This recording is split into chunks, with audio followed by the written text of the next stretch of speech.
Bonjour à tous, Philippe Pagineau, donc Société Edox. On a le plaisir de vous accueillir aujourd'hui pour cette présentation. Est-ce que quelqu'un peut juste me faire un petit retour pour le son pour me confirmer que le son passe bien? Ok, bon bah c'est parfait. Alors, on a le plaisir de vous accueillir aujourd'hui pour vous parler des solutions Telmat en termes de mise en conformité d'accès Internet pour l'ensemble de vos clients. Aujourd'hui, fournir un accès Wi-Fi avec la législation en vigueur qui ne cesse d'évoluer et effectivement de plus en plus complexe. On a un tas de lois, de législations qui apparaissent, qui se développent, qui s'adaptent, qui changent, qui font qu'aujourd'hui, il faut régulièrement se poser des questions, il faut continuellement être à l'écoute et puis il faut continuellement adapter le produit et la solution que vous avez chez vos clients. Donc, pour rester en conformité avec la législation aujourd'hui, effectivement, ce qu'il faut, c'est un outil qui soit adapté et qui permette d'être toujours en conformité sans devoir s'en soucier au quotidien. Alors, les produits adaptés pour tout type d'entreprise au niveau de ce que va nous proposer Telmat dans sa présentation. On a effectivement des petits produits pour des structures de taille moins importante. Ça peut être des gîtes, des petits lieux de passage, des bureaux de tabac. Mais on va également monter sur des solutions entreprises qui vont monter à plusieurs milliers de connexions simultanées, mais également des solutions plus verticales adaptées aujourd'hui à l'éducation, par exemple. Je vais donc laisser la main à Bertrand Nodin de la société Telmat qui va vous faire cette présentation aujourd'hui. Bonjour Bertrand. Oui, bonjour Philippe. Bonjour à tous.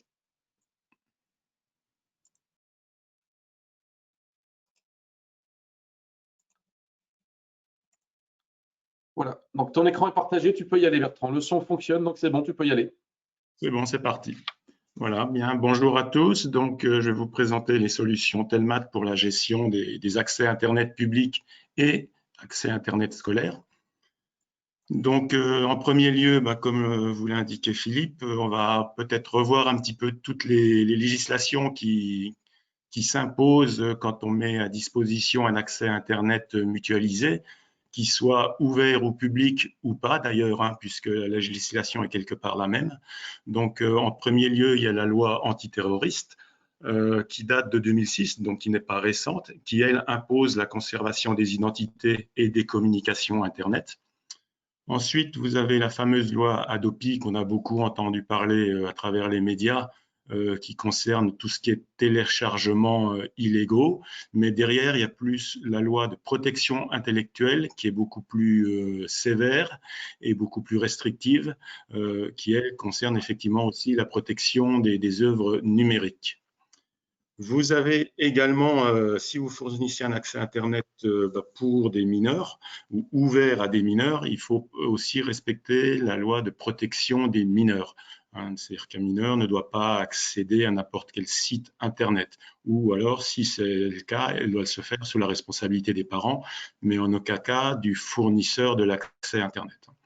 Et puis, vous avez deux lois qui s'assemblent, c'est les lois informatique et liberté, qu'on connaît bien en France depuis longtemps, et puis au niveau européen, vous avez la fameuse RGPD, qui vous, elle, impose quand même un certain nombre de contraintes au niveau de la conservation des données.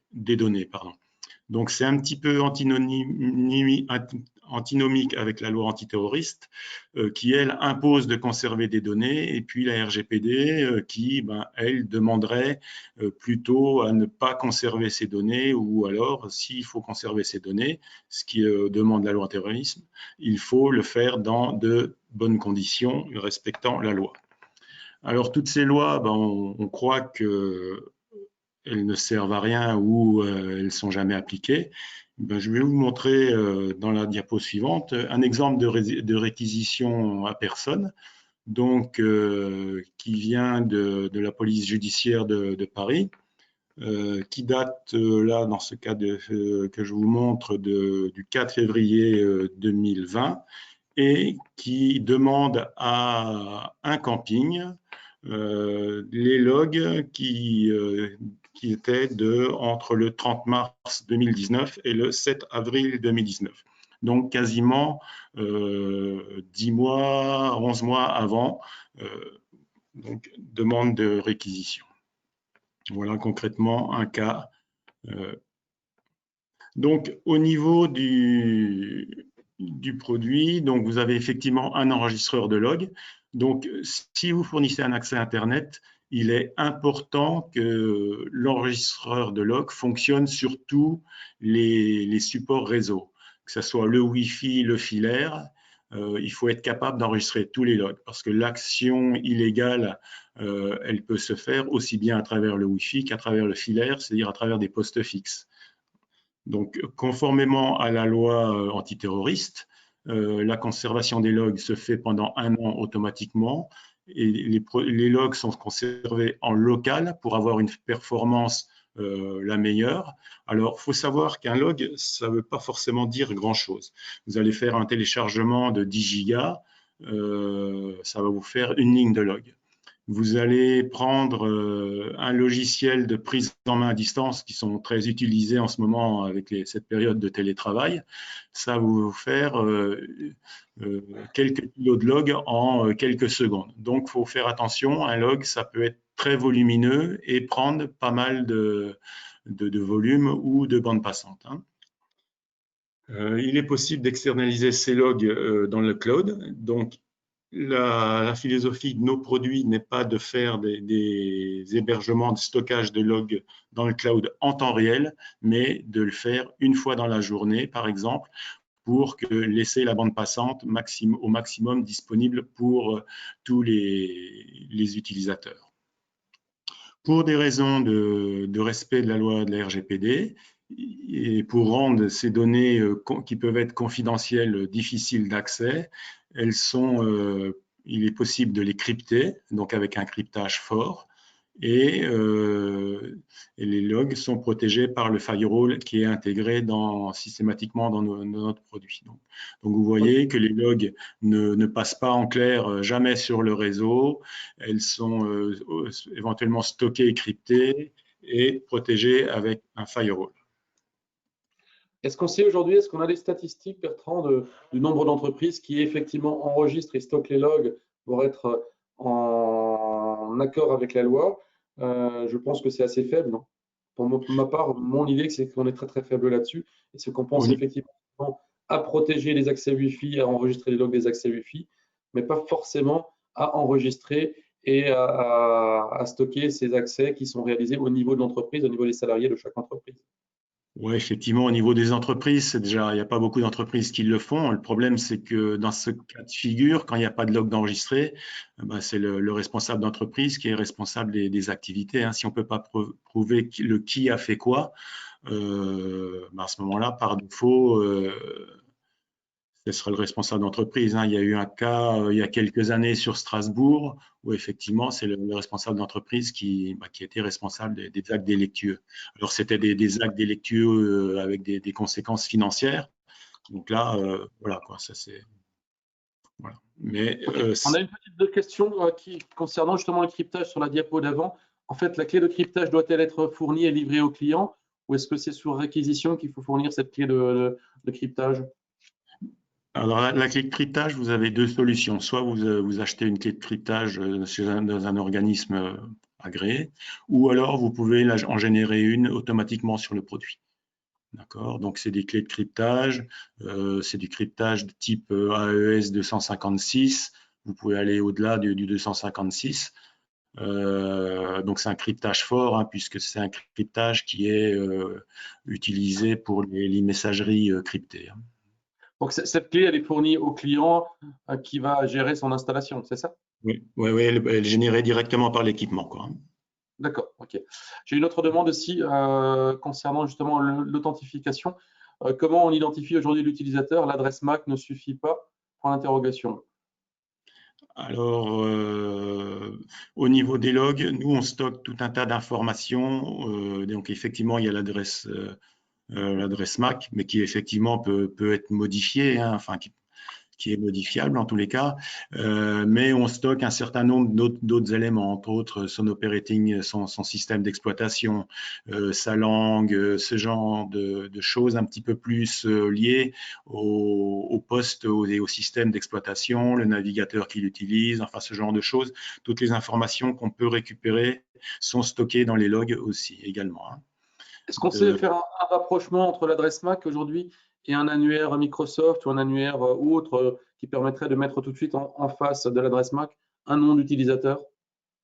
Non, ça c'est pas, enfin, dans un lieu public, c'est pas faisable, quoi, hein. D'accord. Après, Et dans un dans- lieu fermé où il y a une authentification centralisée, ça pourrait être envisageable, quoi, effectivement. D'accord. Ok. D'accord. Après, j'ai une autre question, j'en profite, hein, les questions fusent déjà. Les FAI ne sont-ils pas tenus de garder les logs de connexion? Si, ils le font.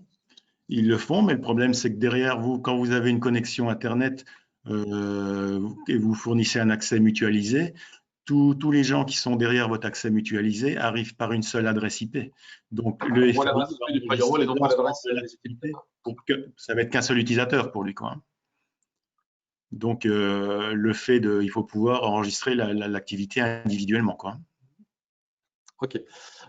Une autre question sur la navigation Internet. Est-ce que la navigation HTTPS est également loguée? Alors, tout est logué. Alors après, nos équipements peuvent fonctionner en enregistreur d'URL ou en enregistreur de log.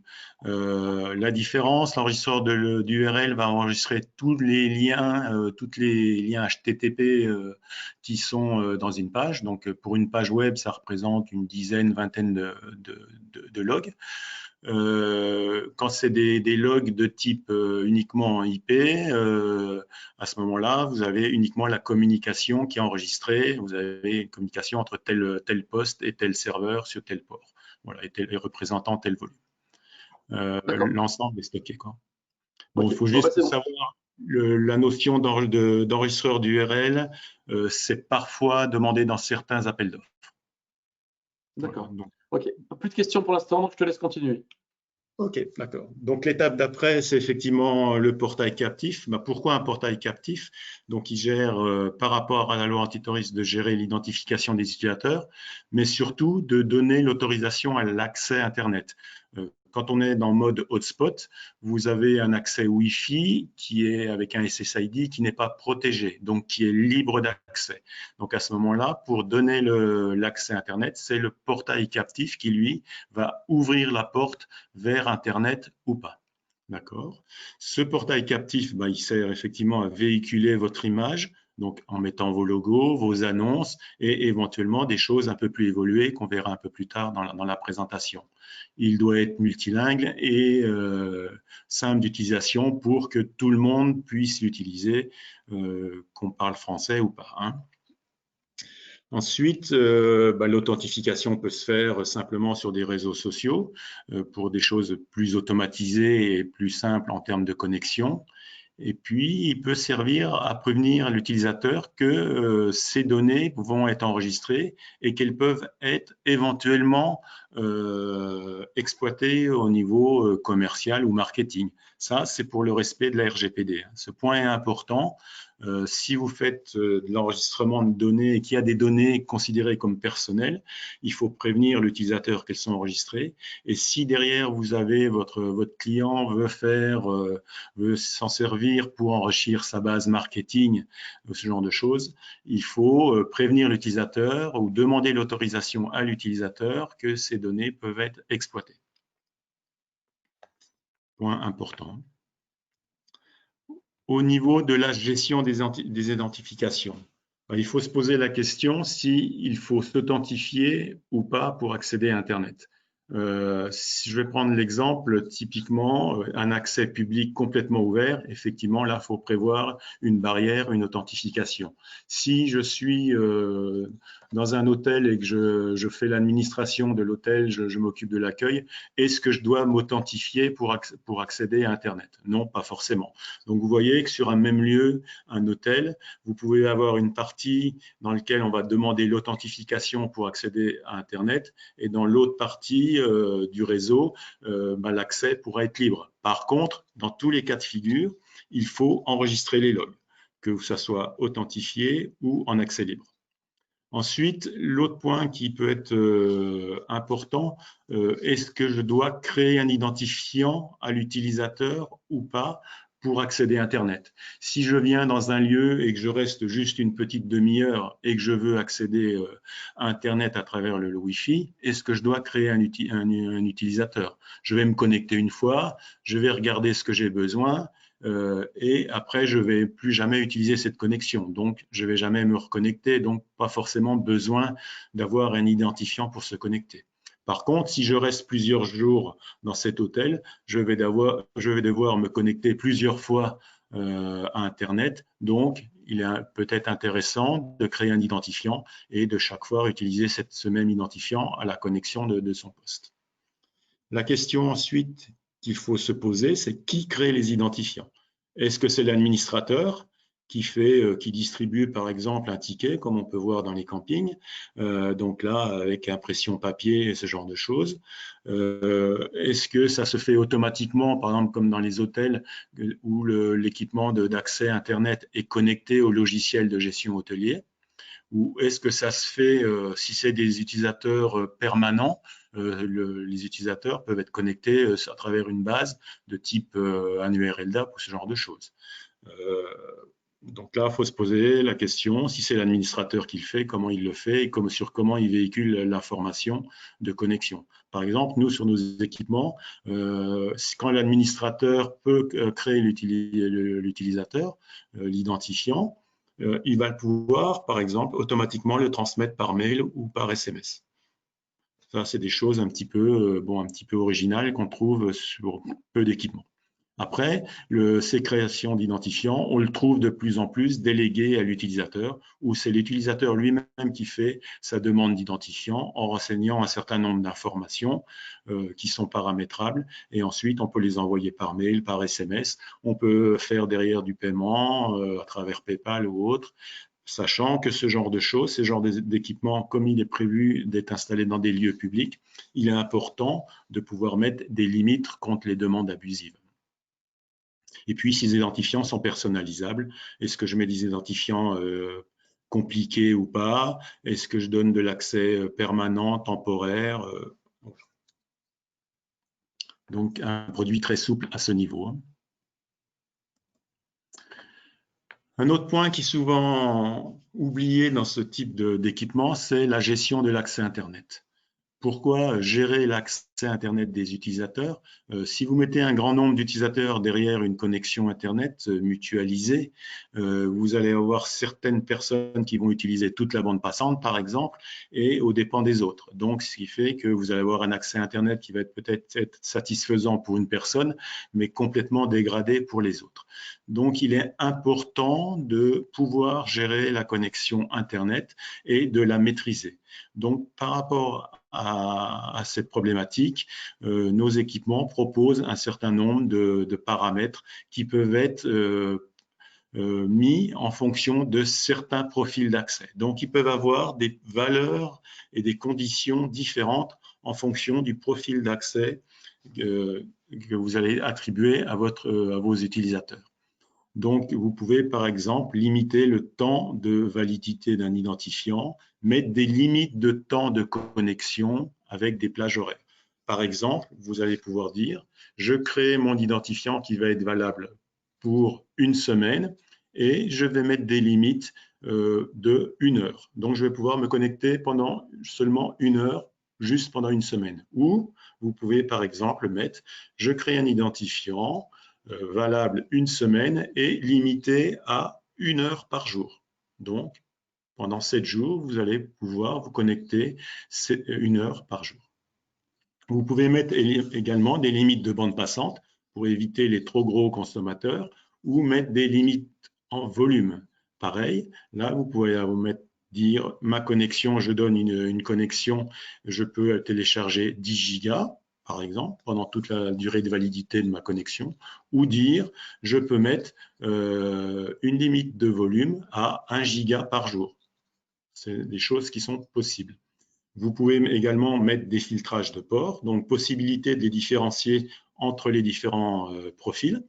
Mettre du filtrage de protocole. Le filtrage de protocole est vital sur ce type d'équipement puisque c'est lui qui va vous permettre de faire respecter la loi Hadopi.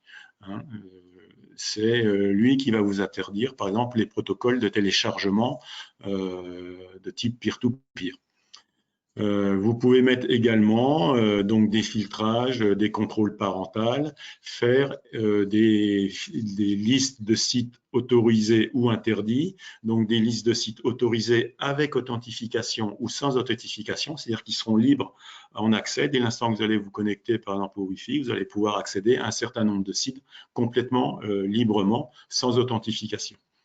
Vous pouvez également mettre du filtrage par famille de sites. Donc ça, c'est important pour la protection, la loi de protection des mineurs. Donc là, je vais rentrer plus en détail sur cette option. Que vous pouvez donc, notre système de filtrage de site Internet est un produit basé sur un produit commercial, donc qui s'appelle Sirène, qui est un produit donc, qui est mis à jour en temps réel. Ça, c'est important puisque des sites Internet, ils s'en créent en permanence. Il a l'avantage d'être multicatégoriel. Ça veut dire quoi? Ça veut dire que pour un même site, je peux le répertorier dans plusieurs catégories. Par exemple, je peux avoir un site qui est dans une catégorie de type commercial et à la fois qui a des problèmes de sécurité. Donc, voilà. Donc, il y a 73 catégories qui sont proposées, dont 8 liées à la sécurité. Il est important aussi de voir que ce filtrage d'accès Internet par famille de sites se fait sur tous les ports, donc pas possibilité de le contourner. Il n'induit pas de charge sur l'équipement. Il se comporte comme un simple DNS, donc c'est-à-dire que la base de données de site est centralisée dans le cloud, donc toujours à jour. Donc, les requêtes se font uniquement, c'est d'envoi de requêtes de type comme un DNS avec un cache local. Donc, si vous avez 10 fois la même requête, vous avez 10 fois la requête qui est traitée en local. Et puis, donc, ce filtrage, il est applicable par profil. Donc, vous pouvez appliquer certaines conditions d'accès à des adultes et mettre d'autres conditions d'accès, par exemple, à des mineurs. Donc ça, c'est important parce que si vous mettez un filtrage d'accès sur un équipement en amont, type par exemple dans un firewall que vous pouvez très bien mettre en amont de l'équipement de gestion d'accès Internet, là, à ce moment-là, le filtrage d'URL ou le filtrage de protocole ou autre va s'appliquer pour tout le monde et au même titre. Donc là, vous allez avoir les mêmes conditions d'accès pour tout le monde. Le fait d'avoir toutes ces fonctionnalités intégrées dans des profils et intégrées sur le profil va vous permettre de donner des conditions d'accès différenciées entre chaque utilisateur. Alors, un autre aspect du portail captif qui se développe de plus en plus et qui est disponible également sur nos produits, c'est de pouvoir de véhiculer des informations autres qu'un logo d'entreprise, autres qu'un petit message, bref. C'est-à-dire qu'aujourd'hui, sur nos équipements, vous pouvez faire un affichage de pages ou de sites avant l'authentification ou après l'authentification.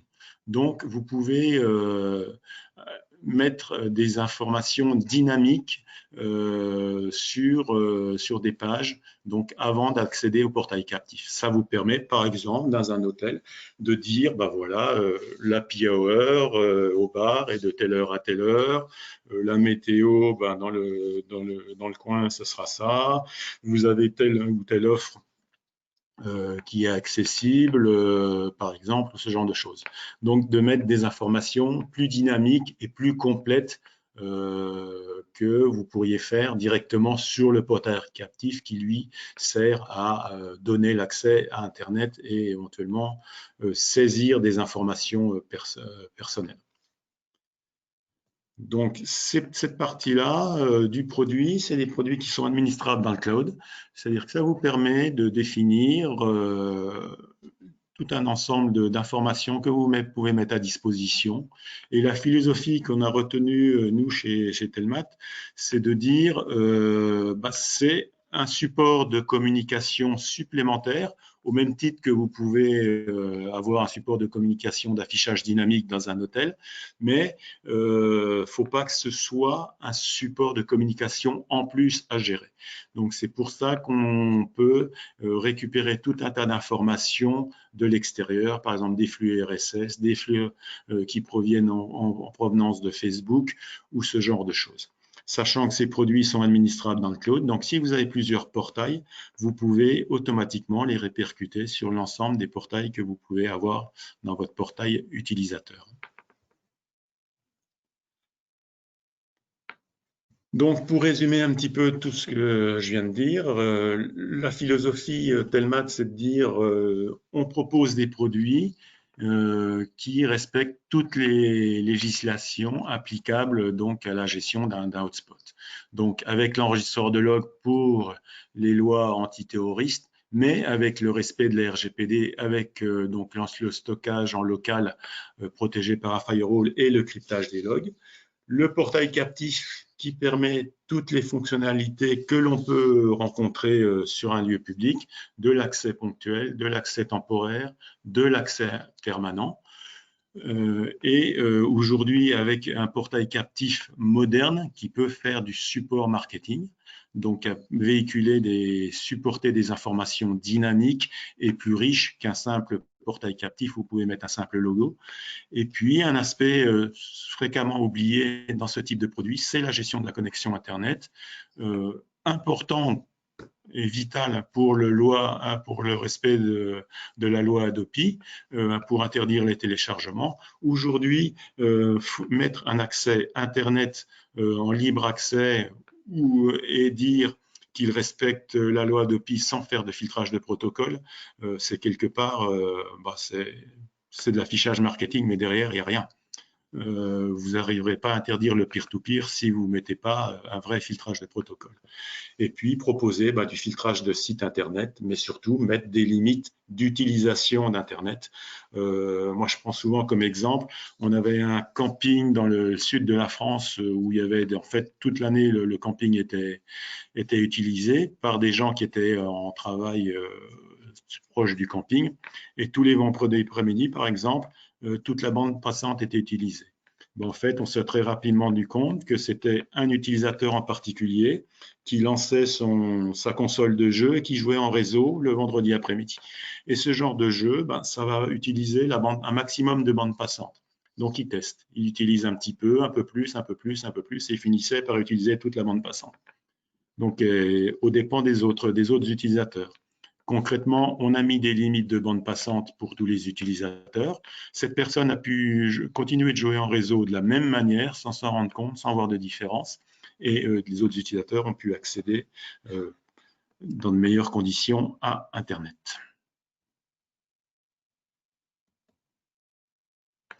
Donc là, je vais faire un petit comparatif parce que c'est vrai qu'aujourd'hui, on voit de plus en plus de solutions cloud et qui disent, voilà, vous mettez une borne quelque part dans la nature et puis vous l'administrez dans le cloud et puis ça va vous faire la gestion de votre hotspot. C'est très bien, c'est super, c'est alléchant, c'est pas cher, mais il y a des limites.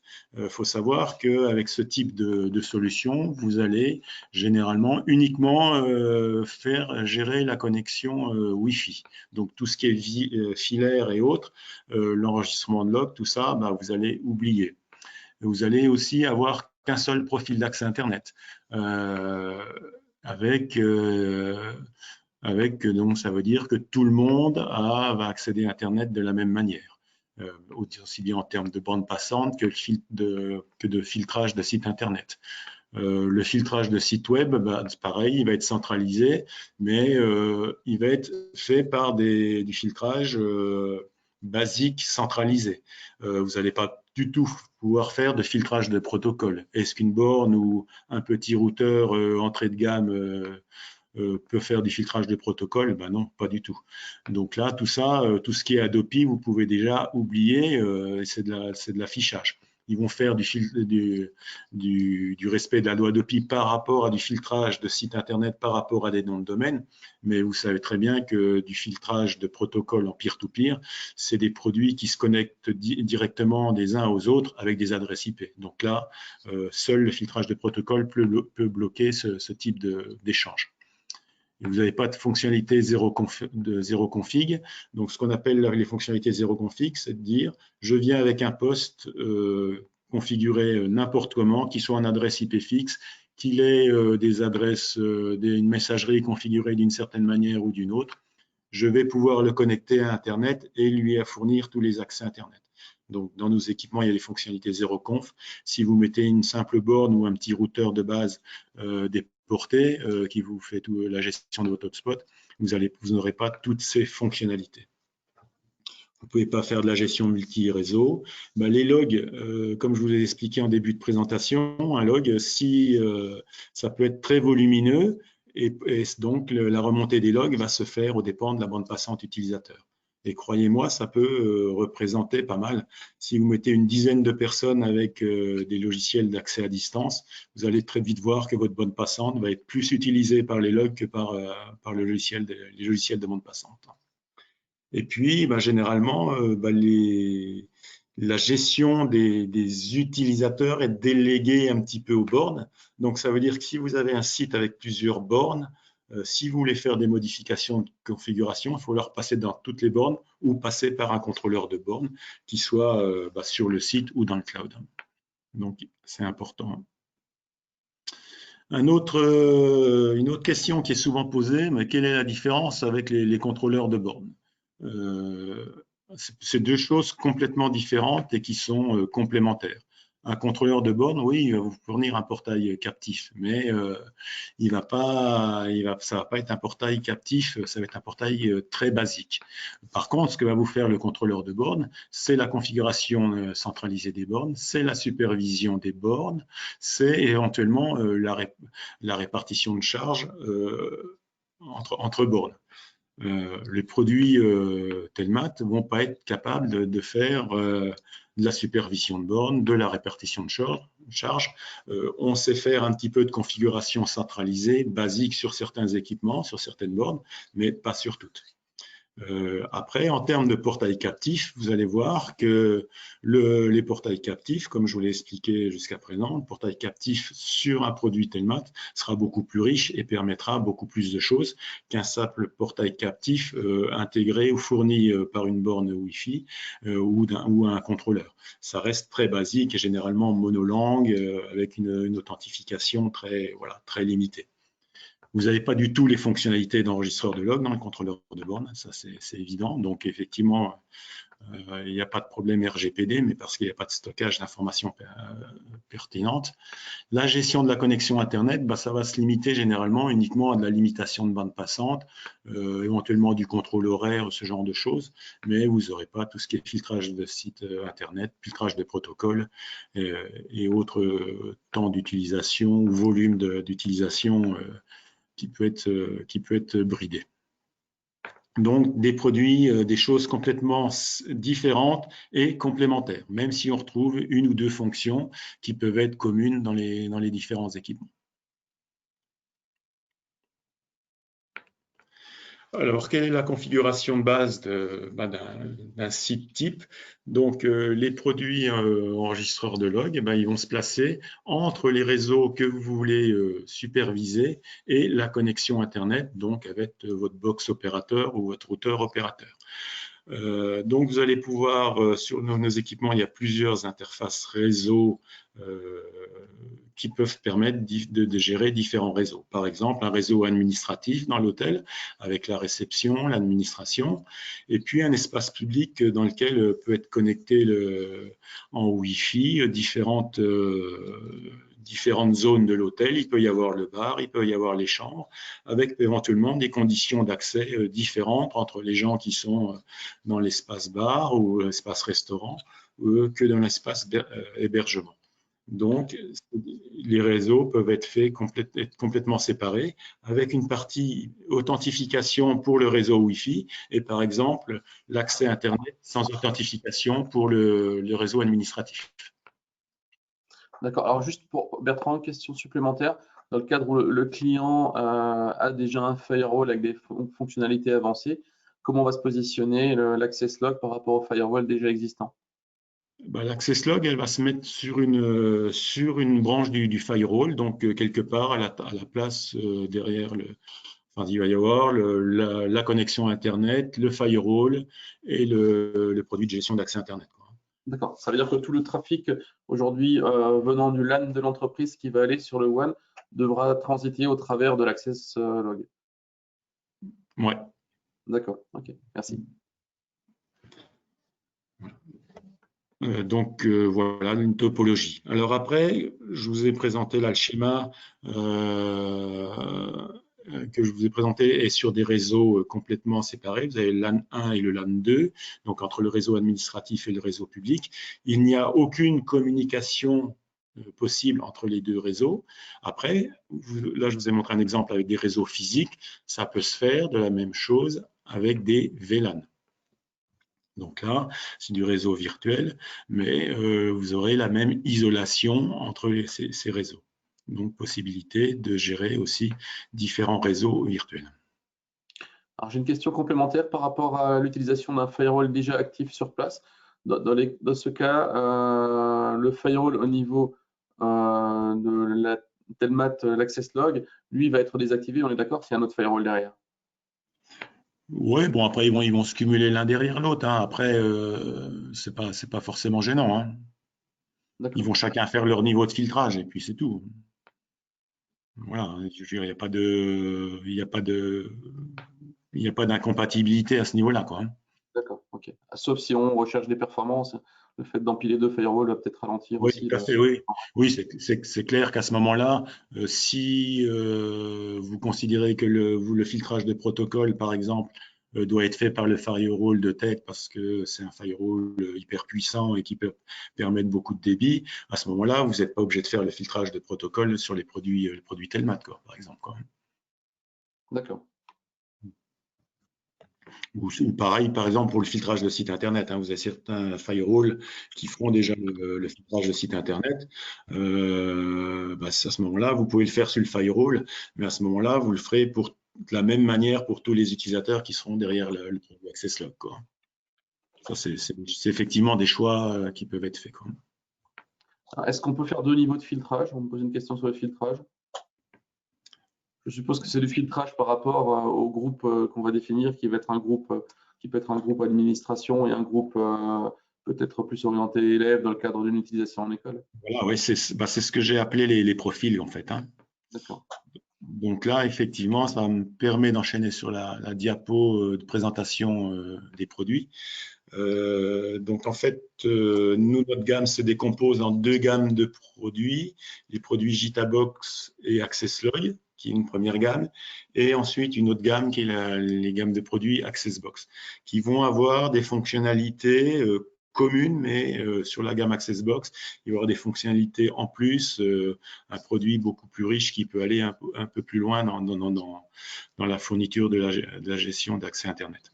Les produits Gitabox et AccessLog Evo, ce qui les caractérise, c'est qu'ils ont deux profils d'accès Internet. Donc là, effectivement, pour pouvoir gérer deux conditions d'accès Internet différentes. Par exemple, deux bandes passantes, deux niveaux de filtrage de site Internet différentes. Donc les produits Gitabox, des petits produits avec 25 connexions simultanées. Donc nous, notre gamme de produits effectivement se décline avec un certain nombre de connexions simultanées. Ça représente quoi? C'est réellement le nombre de postes connectés simultanément à Internet à un moment donné. Donc là, vous êtes limité à 25 connexions simultanées. Si le 26e arrive, il aura un message comme quoi il y a un surcharge de l'équipement. Il y aura une alerte qui sera remontée au niveau de l'administrateur du produit pour dire attention, à un moment donné, il y a une surcharge sur l'équipement qui avait atteint son nombre de connexions. En option, sur les produits, vous avez toujours, sur toute la gamme, le filtrage de site Internet que je vous ai expliqué dans dans une précédente diapo. Donc, le filtrage d'accès Internet qui est toujours une option sur le produit. Et puis les produits AccessLog Evo, qui eux sont des produits évolutifs qui de base, vous pouvez les avoir à partir de 50 connexions et vous pouvez qu'on peut grader à tout moment jusqu'à 300 connexions pour l'AccessLog Evo et l'AccessLog Pro, elle peut aller jusqu'à 500 connexions. Vous avez donc possibilité de aussi avoir en option la possibilité d'avoir du multi-WAN, donc ce produit est capable de gérer plusieurs liens WAN. Ça peut être le cas quand on a des campings un petit peu isolés dans la campagne, qui ont du lien ADSL de faible débit, pouvoir cumuler ces liens et pouvoir fournir une bande passante plus facilement partageable entre tous les utilisateurs. Donc ça, sur cette gamme de produits, vous êtes limité à 2 profils.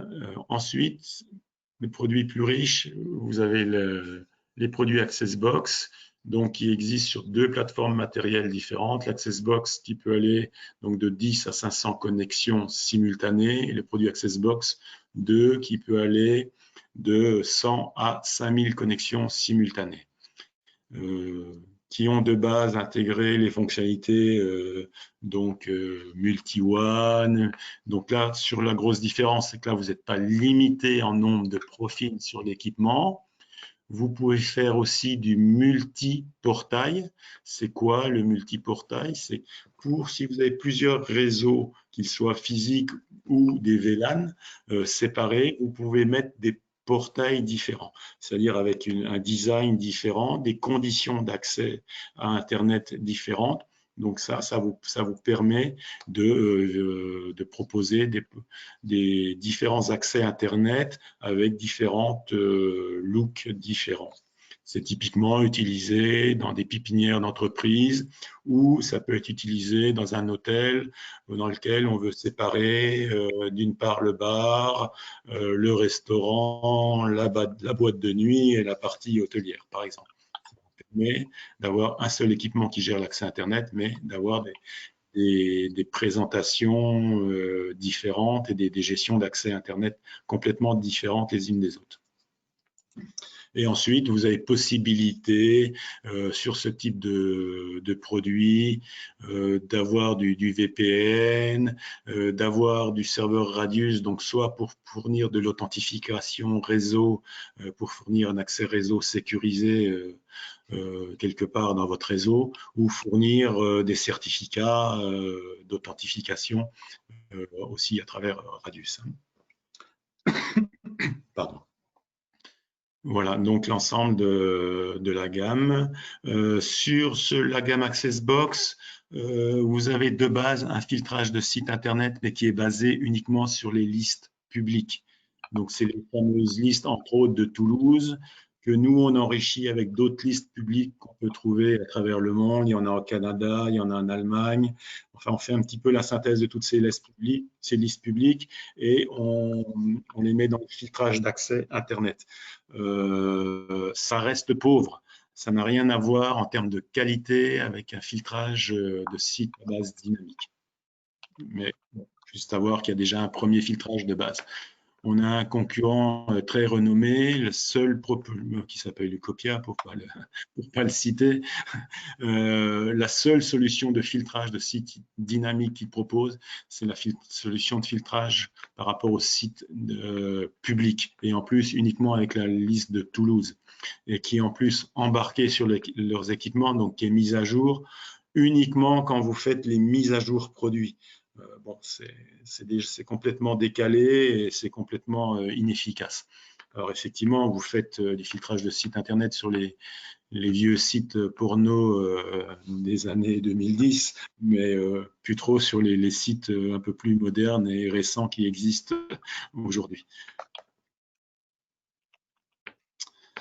La gamme AccessBox, elle existe aussi sous forme logicielle, donc compatible soit sur une plateforme matérielle Intel, ou alors sur des systèmes virtualisables. Donc là, récemment, on a rajouté 2 systèmes virtuels, Nutanix, qui est un système virtuel très en vogue et qui prend pas mal de place, de plus en plus de place aujourd'hui sur le marché. Et puis un système aussi VirtualBox, qu'on vient de rajouter récemment, qui est issu porté par Oracle. Donc là, pareil, vous retrouvez les mêmes fonctionnalités que les produits Accessbox. C'est très facilement installable. En l'espace de 10 minutes, vous vous retrouvez avec un environnement équivalent à l'appliance Accessbox. C'est très vite installé. Donc, quels sont les critères de choix entre les différents produits de la gamme? Effectivement, le premier critère de choix, c'est le nombre de connexions. Donc, il faut juste savoir que le produit Gitabox, il est limité à 25 et il n'est pas évolutif. Ça, c'est important. Si vous avez un site qui risque d'évoluer en nombre de connexions, il ne faut pas partir sur les produits Gitabox parce que vous serez très vite limité. Ensuite, les produits AccessLog, là, effectivement, nombre de connexions, jusqu'à 500 connexions avec l'AccessLog Pro, 300 avec AccessLog Evo. Les produits AccessBox, une petite voix qui s'installe. Les produits AccessBox qui peuvent aller jusqu'à 5000 connexions. Ensuite, le deuxième critère, c'est effectivement le nombre de profils. Si effectivement vous avez un nombre de profils important à gérer, là, vous êtes obligatoirement sur des produits AccessBox. On a un cas d'utilisation, typiquement, où on fournit de l'accès Internet dans des hôpitaux pour enfants.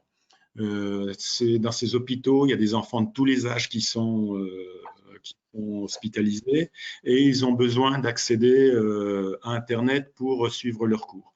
Donc, vous avez à la fois des enfants qui sont en primaire, des enfants qui sont en collège, des enfants qui sont en lycée, et vous avez même des étudiants.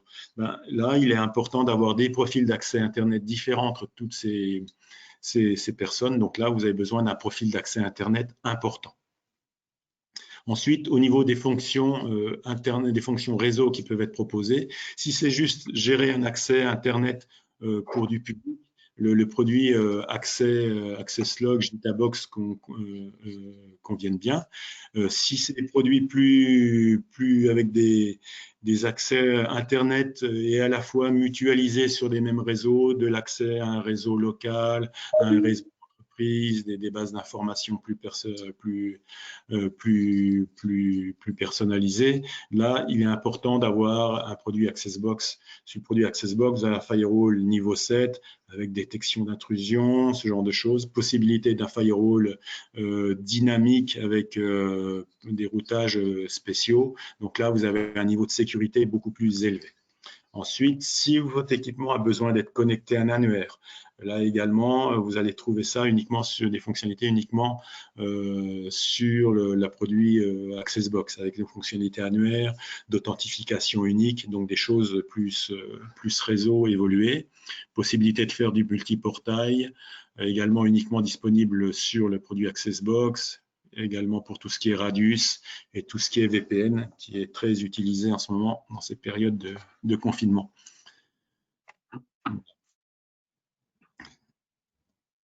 Donc, quel produit pour quelle utilisation? Alors, vous le voyez, c'est très vaste. Aujourd'hui, avec ce fameux virus, tout ça, c'est un petit peu remodelé différemment puisque tous les lieux publics, tout ce qui est hôtel, camping, on ne sait pas trop comment ça va évoluer ces prochains temps. Donc, pas forcément là qu'il y a les plus gros marchés. Aujourd'hui, sous le printemps 2020, par contre, on espère que ça va redémarrer.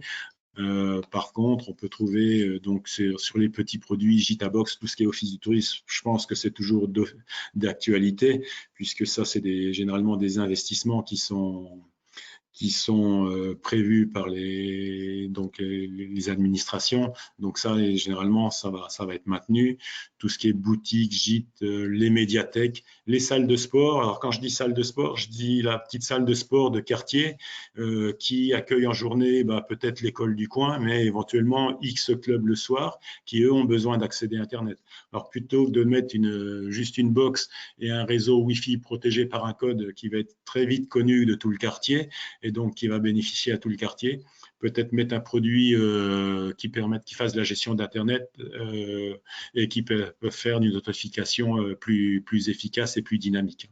Et puis, tout ce qui est salle de réunion dans les entreprises, pourquoi pas, plutôt que de mettre une branche réseau dédiée aux gens invités, peut-être mettre un équipement qui fasse de l'accès Internet dynamique. Des produits AccessLog, les gros marchés, c'est les EHPAD. Hein. Aujourd'hui, on équipe beaucoup d'équipements, on équipe beaucoup d'EHPAD, pardon. Donc, généralement, c'est du 50, 100 connexions, voire plus parfois. Tout ce qui est hôtellerie, on va voir comment ça va redémarrer, les commerces, les centres de formation, les internats. Alors pourquoi Access, j'ai une question, pourquoi AccessBox pour les hôtels 4 étoiles et pas AccessLog? Je vais y venir parce que dans les hôtels 4 étoiles, on peut différencier les accès Internet. Vous avez des accès VIP. Par exemple, vous avez dans les hôtels X étoiles, vous avez des suites. Et par exemple, dans une suite, vous avez beaucoup de personnes qui vont peut-être utiliser le même identifiant, c'est-à-dire avoir beaucoup d'utilisateurs, ils vont avoir les consoles de jeux, ils vont avoir les smartphones, ils vont avoir la tablette. Donc, par exemple, pour les VIP, vous allez pouvoir donner un grand nombre d'accès Internet et mettre des limites de bande passante plus élevées que pour les gens qui sont dans les étages en dessous, si on peut dire, et puis peut-être différent pour les accès administratifs. Donc, ça permet de différencier, de mettre plus de différence puis de justifier un prix de chambre peut-être différent aussi. D'accord. J'ai une question qui traîne un peu depuis tout à l'heure aussi. Deux équipements pour le même utilisateur, c'est considéré comme deux connexions si c'est le même login et même utilisateur qui l'utilise? C'est pas le nom de la connexion qui compte, c'est le nombre d'équipements physiques. Donc effectivement, si j'accède à mon smartphone et ma tablette, c'est deux équipements séparés. D'accord, merci. Donc ensuite, vous avez, pour le produit AccessBox, vous avez aussi les campings. Hein. Il y a des régions où il y a des très grands campings. Donc là, il y a besoin d'un nombre de connexions important. Faut juste savoir que nos équipements vont jusqu'à 5000 connexions, mais on sait aller au-delà de 5000 connexions en mettant en parallèle les équipements et en mettant des répartitions de charges dynamiques sur le produit. Hein. Vous avez tout ce qui est hôpitaux, évidemment, puisque là, vous avez besoin d'accès qui supportent à la fois les accès grand public, patients et éventuellement intervenants extérieurs. Donc là, vous avez sur un même réseau, vous devez véhiculer des utilisations complètement différentes du réseau Wi-Fi et d'accès Internet. Donc là, c'est important de pouvoir les sécuriser et là, la sécurité est importante. L'aspect sécurité important. Dans les écoles, on trouve aussi, par exemple, il y a l'exemple des écoles privées qui ont à la fois de l'école primaire, du collège, voire du lycée, donc des profils d'étudiants, enfin, ou d'élèves scolarisés complètement différents. Donc, il peut être important de séparer, d'avoir des profils d'accès complètement séparés. Et en ce moment-là, effectivement, on met du produit AccessBox. Hein. Des exemples de pépinières d'entreprise que j'ai cités plus haut dans ma présentation. Ça, c'est important. Tout ce qui est événementiel, donc on va voir comment ça va évoluer, l'événementiel. En ce moment, tout est un petit peu bloqué, mais bon, c'est des choses qui généralement des investissements qui étaient prévus, qui vont quand même se déployer là au printemps. Il y en a qui se déploient encore actuellement. Il faut savoir que nos équipements respectent le standard Wi-Fi 4EU. Donc, au niveau du portail, il y a quand même des spécifications un peu particulières à Wi-Fi 4EU. Vous ne pouvez pas le faire sur un portail de base ou autre. Hein. Donc, c'est important. Il y a toute une charte graphique à mettre en place, mais ce n'est pas qu'une charte graphique. Hein. C'est des images dynamiques qui permettent de faire des statistiques de connexion et autres. Donc, c'est quand même un code un petit peu évolué qu'il faut intégrer dans les portails. Donc là, il est important d'avoir un équipement compatible avec ça. Hein. Alors, j'ai une question par rapport aux écoles, où là, on parlait d'AccessBox tout à l'heure avec les écoles, quand on a des profils multiples de type de collégiens, d'élèves, et l'EducaBox, qui aujourd'hui est un produit à part dédié à l'éducation.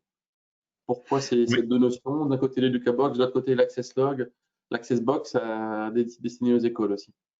Ça tombe bien, c'est ma diapo suivante. Donc, je vais pouvoir en parler. Voilà.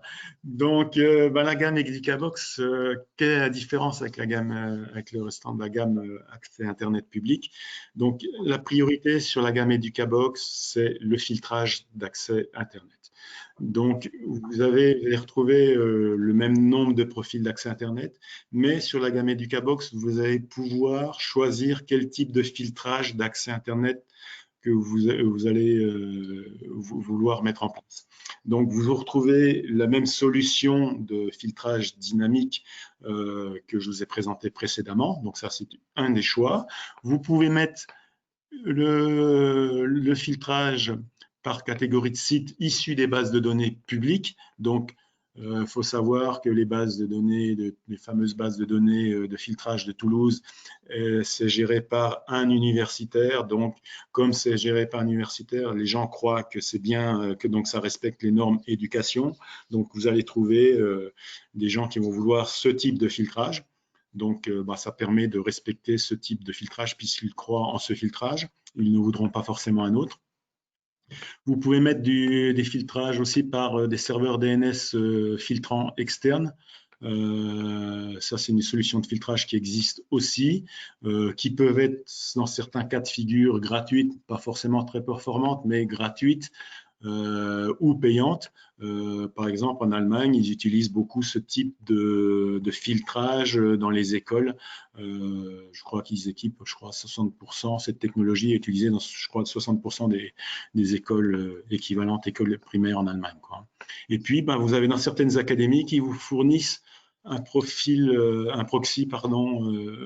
filtrage. Donc, vous pouvez vous raccrocher sur le proxy académique, mais qui est généralement bien chargé, mais bon, qui respecte pas, qui permet de vous fournir un premier filtrage d'accès Internet. Ensuite, donc ça, c'est une première différence avec la gamme accès Internet. L'autre point, l'autre grosse différence, c'est que avec la gamme EducaBox, vous avez un filtrage supplémentaire qu'on appelle le filtrage Search, qui vous permet de faire du filtrage sur les moteurs de recherche. C'est-à-dire que quand vous allez aller sur le moteur de recherche, automatiquement, il va vous basculer le moteur de recherche en mode sécurisé. Et si vous interrogez le moteur de recherche, le moteur de recherche va vous fournir des réponses filtrées. Donc ça, c'est vrai. Par exemple, si on prend Google, il va vous filtrer. Ça va être vrai que ça soit sur toute la famille Google, du YouTube, toute la famille Google Images ou autre. Tout ça, ça va vous fournir des images filtrées et donc qui fait que si les enfants accèdent à Internet et vont dans un moteur de recherche et tapent des mots de type sexe ou autre, ils n'auront pas des réponses ils auront des réponses filtrées et cohérentes, quoi. Après, l'autre différence que vous avez la gamme EducaBox, vous n'avez pas toute la possibilité d'autodéclaration des utilisateurs. D'accord? Donc là, vous aurez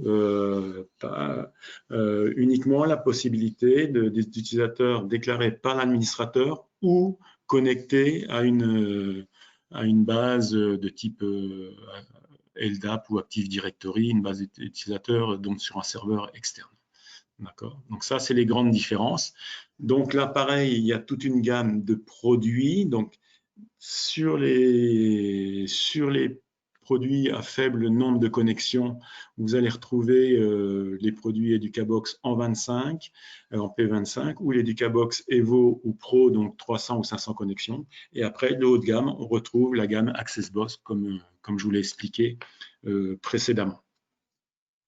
D'accord? Donc, j'espère avoir répondu à la question. Ensuite, au niveau des services, donc le réseau de distribution, vous avez Edox comme notre distributeur qui fonctionne très bien, qui a du stock, et bon, qui répond très rapidement, qui a tout ce qu'il faut pour répondre rapidement pour vous fournir en produits. Donc en avant-vente, sachez qu'on est là également. Donc vous avez effectivement les commerciaux Edox en premier niveau, mais n'hésitez pas à nous solliciter. On est là aussi pour vous conseiller dans le dimensionnement, dans le choix des produits si besoin, ou quand vous avez un cahier des charges un peu particulier avec des contraintes un peu particulières, n'hésitez pas à nous solliciter. Au niveau des formations, on fait des formations à distance. Donc, soit on en fait régulièrement tous les mois, ça j'y reviendrai après sur le programme. Et on peut faire aussi des formations spécifiques de 2 heures sous forme de WebEx qui vous permet de monter en compétences au niveau de ces formations très rapidement et donc de pouvoir installer facilement les produits. Au niveau de la gamme de produits, il faut savoir que nos produits sont livrés de base avec une garantie 1 an et mise à jour 1 an. Donc, la règle d'accès à notre hotline, c'est il faut que les produits soient sous abonnement de mise à jour. Ça veut dire qu'automatiquement, la première année, vous avez accès à notre hotline, donc qui est un numéro gratuit. Il y a des questions? Non. Donc, ensuite, au niveau du programme de formation, donc je viens de vous en parler. Donc là, vous avez le planning des prochaines formations. Il y avait une formation hier où il y avait, je crois, pas loin de 150 personnes de connectées. Donc là, les prochaines, c'est en mai et en juin. Donc, vous avez le lien pour vous inscrire si vous le souhaitez. Il y a encore de la place dans les prochaines formations. Donc, la différence entre la formation mensuelle gratuite et la formation commandée, je dirais, la formation mensuelle, c'est une présentation, il n'y a pas du tout d'interactivité, alors que les formations payantes, là, c'est plus, il y a complètement une interactivité et bon, on peut répondre aux questions propres à l'installation ou aux installations que vous allez devoir faire. D'accord. Voilà, moi j'en ai terminé de ma présentation, donc maintenant. Ok. Alors, j'ai quelques questions encore que j'ai pas pu poser durant la présentation. Je vais les trier et puis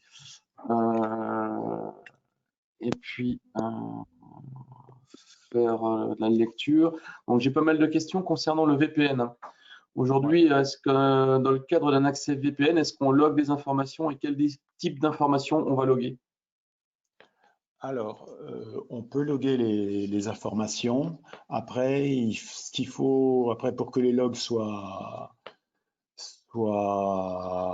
respectés, hein, enfin, pour qu'on puisse respecter la loi, il faut pas qu'il y ait de translation d'adresse entre liens VPN, quoi. Donc, si vous faites du VPN de site à site, s'il y a de la translation d'adresse, on ne fera pas un enregistrement de log cohérent. Donc, à ce moment-là, ça sera pas complet, quoi. D'accord, donc ça c'est bon. Toujours au niveau du VPN, est-ce qu'il est possible d'interdire au niveau d'une solution de hotspot, par exemple, les connexions VPN? Oui, oui, par le filtrage des protocoles, oui.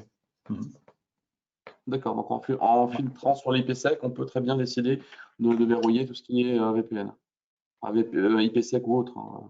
Oui, oui, oui, tout à fait. Ouais. C'est le filtrage de protocole, ça, qui permet de le faire, quoi.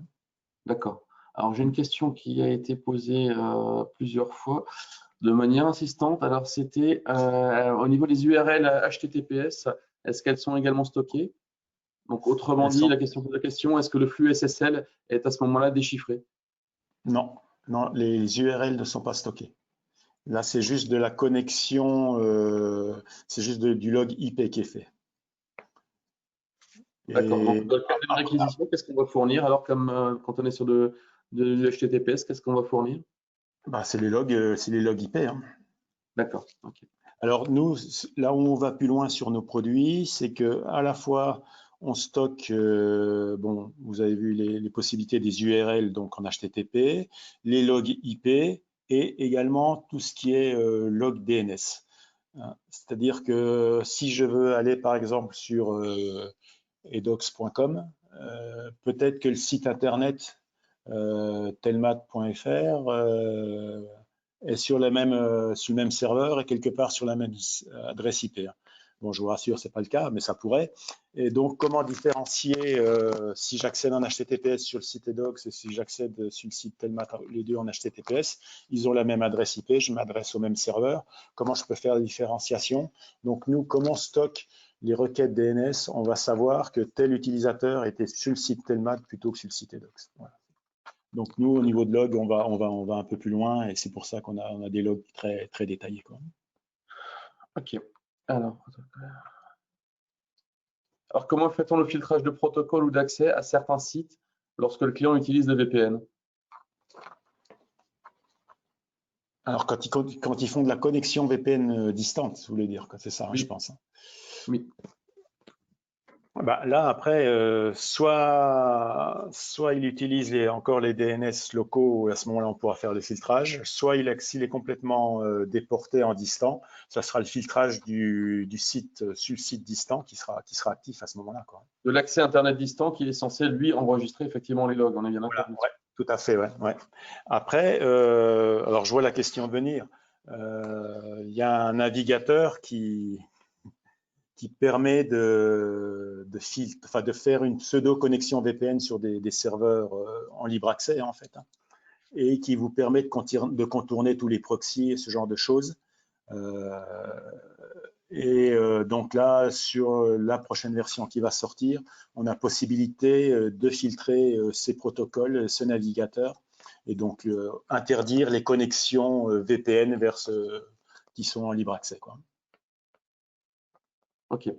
Alors, qu'est-ce que j'ai? Le filtrage de site est différent. Le filtrage de site était différent entre une access log et une access box? Non, ça sera le même. Enfin, avec l'option filtrage, hein. L'option filtrage sirène, filtrage de site dynamique, c'est le même produit. La seule chose qui change au niveau de l'access log, le menu de base pour configurer le filtrage, je crois qu'il y a 11 familles de sites, 11 familles générales de sites. Et sur AccessBox, vous avez tout de suite les 73 familles. Mais sur AccessLog, vous pouvez accéder aux 73 familles de sites par un menu plus détaillé. Comme c'est un menu plus complexe, on l'a mis à un deuxième niveau pour ne pas embrouiller les utilisateurs, quoi, pour faciliter la configuration, quoi. Mais vous avez la même finesse de filtrage. D'accord, OK. Alors, on parlait de pages dynamiques sur le portail. Est-ce que ces pages dynamiques sont stockées directement dans l'équipement? Alors, vous avez le choix. Soit vous pouvez renvoyer vers un site externe, vers une page externe, d'accord, ou alors le stocker sur le produit. Donc, vous avez les deux possibilités. D'accord. Voilà. Alors, qu'est-ce que j'ai? J'ai les sites pornographiques étant maintenant quasiment tous en HTTPS, le filtrage reste-t-il efficace? Oui, complètement, oui. Parce Ouais, que c'est par rapport à un identifiant de site, c'est par rapport à des bases qui utilisent les identifiants des sites, c'est ça? Oui, tout à fait, ouais. C'est ça. Ouais. D'accord, parfait. Alors, qu'est-ce qu'on a? Au-delà de la limite de la bande passante, quand on utilise la limitation de bande passante, que se passe-t-il si un utilisateur, alors au-delà de la limite de bande passante, que se passe-t-il? L'utilisateur n'aura plus d'accès à Internet. Je n'ai pas bien compris la question. Non, il a accès à Internet dans ses limites de sa bande passante, après, voilà, quand même. Et si par rapport à la bande passante globale, s'il devait y avoir plus de demandes, la limitation se fait proportionnellement ou se fait de manière linéaire? C'est ça, il y a un partage qui se fait, ouais, tout à fait. Ouais. D'accord, ok, parfait. Alors, est-ce qu'il y a possibilité d'avoir sur certains produits des échanges anticipés pour la garantie? Quitte à avoir une option lors de l'achat, et voilà, je voudrais une option échange anticipé avec moyennant un forfait d'extension de garantie. Ouais, c'est le pack retour avec remplacement express. C'est-à-dire que ça fonctionne de la manière suivante. Vous détectez une panne sur un équipement. Bon, il faut quand même la faire confirmer par notre service assistance qui pourra éventuellement détecter une panne ou juste une mauvaise configuration, hein. Donc, c'est juste pour faire différence. Si vous nous appelez avant midi, si vous êtes en remplacement express, le produit part l'après-midi, donc normalement vous l'avez le lendemain.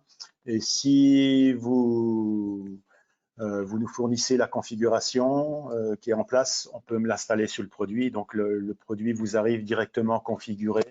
On peut même vous le livrer chez le client comme vous le souhaitez, quoi. D'accord. Alors, qu'est-ce que j'ai? J'ai une question sur la refonte de l'interface qui était vieillissante. Est-elle récente? Comme nous l'avons vu dans certains slides, peut-elle être appliquée sur les anciens produits déjà en production? Oui, bien sûr. Nous, si les produits sont sous abonnement de mise à jour, un produit sorti usine ou un produit qui a 8 ans d'âge, vous aurez les mêmes fonctionnalités, les mêmes possibilités. D'accord. Et si un produit n'est plus sous maintenance aujourd'hui, est-ce qu'il y a possibilité d'envisager un forfait de mise à jour ou ce genre de choses? Alors, là, faut rattraper les années de retard, de mise à jour de retard, hein. D'accord. Après, il faut voir si le produit a un certain âge, ça fait peut-être beaucoup rattraper, donc c'est peut-être plus intéressant de partir sur un nouveau. C'est un calcul à faire. D'accord, ok. Alors, les access logs ne font pas de filtrage de site internet dynamique. Donc, on est sur les mêmes niveaux de filtrage que sur une solution UTM. Est-ce que c'est une constatation? Est-ce qu'on n'est pas sur de filtrage dynamique dessus? De base, il n'y a pas le filtrage dynamique. D'accord. Filtrage de site dynamique. Après, c'est une option. D'accord. Donc, il suffit d'implémenter cette option pour effectivement bénéficier de cette fonctionnalité. D'accord. Alors, ça, c'est bon. Formation, non. Alors, quel est le positionnement aujourd'hui de la solution Telmat par rapport au leader du marché? Le leader, j'ai demandé quelques précisions pour le client. Le leader aujourd'hui sur ce marché-là est pour lui Ucopia. Donc, quel est le positionnement de la solution Telmat par rapport à Ucopia? Alors, bon, je ne vais pas faire de la guerre, qui est le leader ou pas. Ucopia avait le mérite d'être présent sur le marché bien avant nous, donc bon, ok. Je dirais qu'Ucopia, ils ont un produit, je dirais, c'est l'équivalent du produit AccessBox chez nous. Un peu plus cher, 30% plus cher environ, avec l'obligation d'avoir des contrats 3 ans et obligation de renouvellement après ces 3 ans. Chez nous, vous n'avez pas du tout ces contraintes.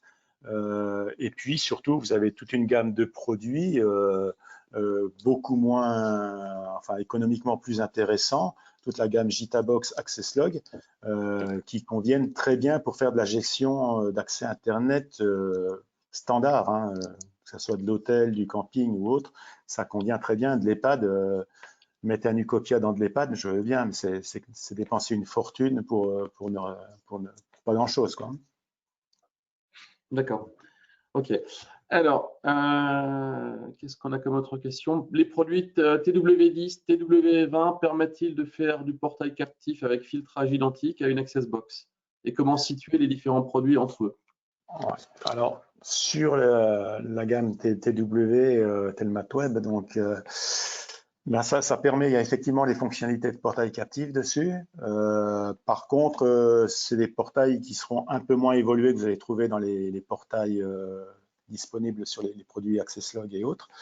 Donc là, ce sera plus limité. Après, vous pouvez aussi faire du filtrage dynamique dessus. Bon, voilà. C'est un petit peu la même chose, mais un peu moins développé, vous avez un petit peu moins de fonctionnalités disponibles dessus, quoi. Mais vous avez effectivement un portail captif de base. Parfait. Alors, j'ai un retour également, alors toujours sur le HTTPS. Est-ce qu'on peut imaginer d'avoir une évolution de ce qui est enregistré sur des requêtes HTTPS, du moins sur le début de la requête, parce qu'après, une fois qu'on est encrypté, effectivement, ça peut poser problème. Parce que c'est quelque chose qui va effectivement se généraliser, puisque l'ensemble des sites est en train de migrer vers effectivement du HTTPS. Oui, ça c'est.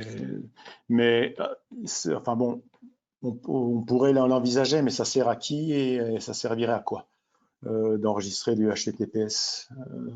Le problème, c'est qu'aujourd'hui, quand on voit les commissions rogatoires qu'il y a et quand il y a saisie d'équipement, enfin nous on a des retours, ils sont complètement satisfaits des logs qui sont enregistrés, quoi.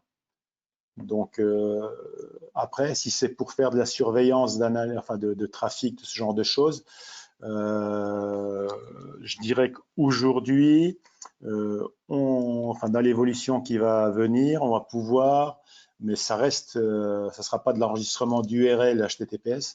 On pourra différencier, dire, bah voilà, telle personne, enfin on a telle utilisation par exemple qui va sur Facebook, telle utilisation qui va sur Google en HTTPS et tout ça. C'est des choses qu'on pourra faire, mais qu'on pourra filtrer, mais qu'on va pas enregistrer en détail, quoi. Je dirais que nous, le but, c'est quand même de respecter la législation, quoi, après. Ok, parfait. Donc ça c'est bon. J'ai des questions aussi par rapport à Telmat, par rapport à d'autres produits concurrents ou compétiteurs.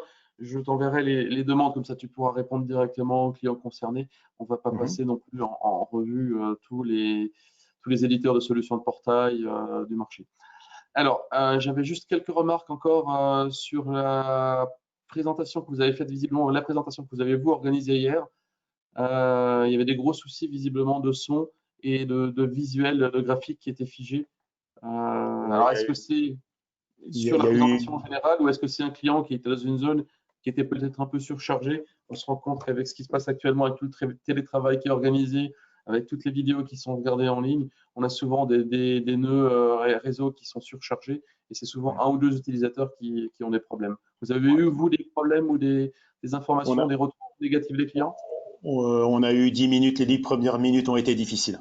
Après, ça s'était stabilisé, il n'y a pas eu de problème. De toute façon, il y avait encore, je crois, 120 connectés à la fin de la formation.